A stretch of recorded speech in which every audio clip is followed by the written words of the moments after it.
Lakip ang mga probinsya, syudad ug munisipalidad sa Rehiyon 12 sa makasinati og potensyal nga drought.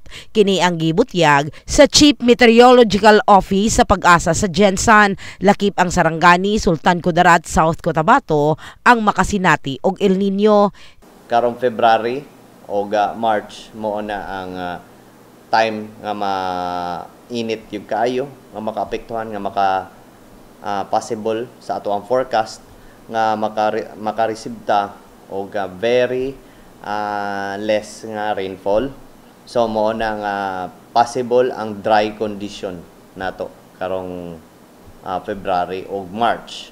Kusog ang indikasyon sa El Nino nga masusama sa nasinatian atong 1997 kung dili mapangandaman ang sektor sa agrikultura ang hilabihang apektado.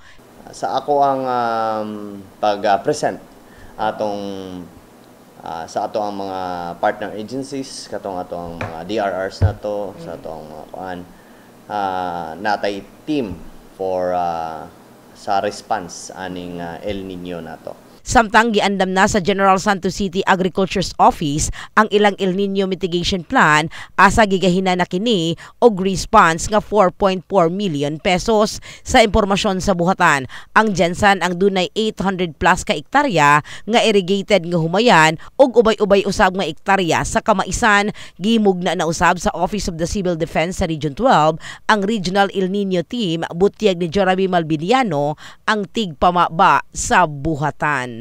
In the heart of changing lives. Kini sa Brigada Richal Gubalani sa Brigada News Gensan. Brigada News!